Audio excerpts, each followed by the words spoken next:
prestar os devidos esclarecimentos a respeito de mensagens supostamente vazadas do seu celular.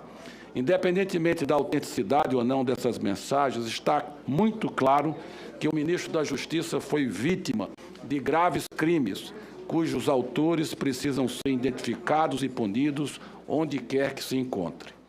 Para encerrar, eu pergunto, senhor ministro, estão sendo publicadas há dias supostas mensagens que podem ser interpretadas como uma influência do senhor na atuação do Ministério Público.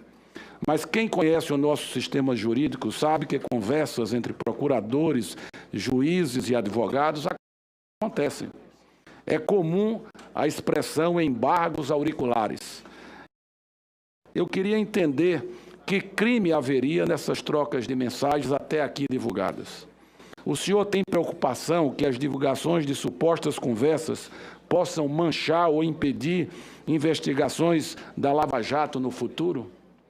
Tem preocupações, senhor ministro, que o público se volte contra os poderes federais, especialmente considerando as recentes divulgações? O que está sendo apurado a respeito desses vazamentos? Ministro.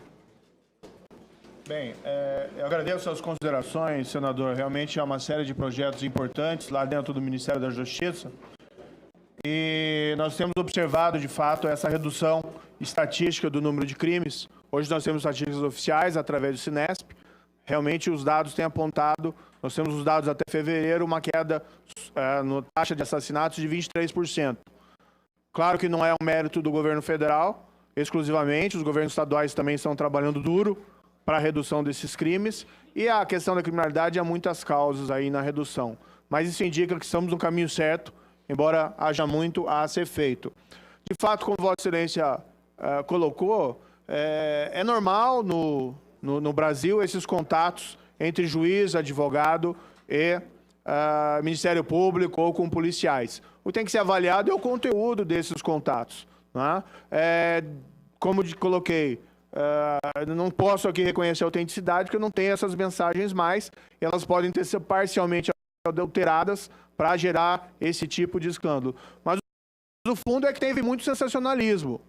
Tem um professor americano, especialista em corrupção, Matthew Stipson, nos primeiros dias depois da divulgação, escreveu artigos questionando, de fato, a legalidade da Operação Lava Jato, o procedimento dos juízes.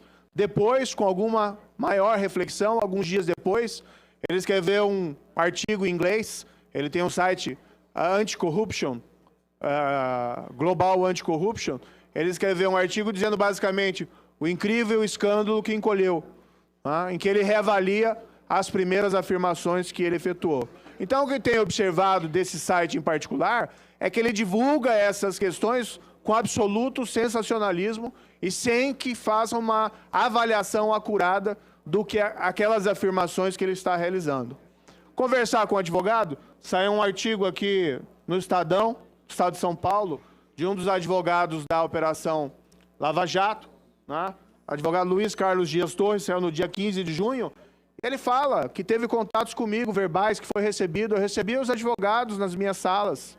Na minha sala, nós conversávamos informalmente. Como eu disse, aquela situação, olha, doutor, meu cliente tem que ser absolvido, e aquele embargos auriculares. E o juiz muitas vezes fala, olha, em relação ao seu cliente tem isso, isso e isso. Se tivesse um elemento que infirmasse, ou o que o senhor explica sobre isso, assim como conversa muitas vezes com essas mesmas questões com procuradores ou policiais, só que na outra linha. Não é um adiantamento de decisão, não é um conselho, mas é uma interlocução informal que é normal em qualquer fórum de justiça. Pega qualquer juiz aí, procurador, promotor, advogado, e vai verificar que isso é absolutamente normal. Agora, o dado objetivo que eu passei aqui no início é demonstrativo que não tem nenhuma espécie de conluio. 90 denúncias, 45 sentenças, 44 recursos do Ministério Público em cima de 45 sentenças.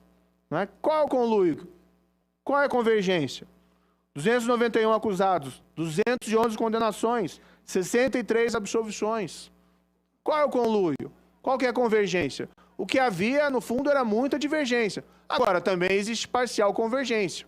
Não quer dizer que eu absolvo alguém que eu tenho um conluio com o advogado. Não quer dizer que eu condeno alguém que eu tenho um conluio com o Ministério Público. E vamos colocar que a Operação Lava Jato não foi uma atuação exclusiva minha. As minhas decisões eram submetidas a instâncias recursais. Acho que nunca o juiz teve tantos recursos propostos contra as suas decisões como eu, porque os casos eram difíceis, os casos envolviam pessoas poderosas, recurso ao tribunal, recurso ao Superior Tribunal de Justiça, recurso ao Supremo. Tudo isso foi testado e passado. E quem foi condenado com base nas provas de que cometeu corrupção, e grande corrupção. O que houve foi uma captura da Petrobras para atender interesses especiais de agentes públicos e de agentes privados inescrupulosos.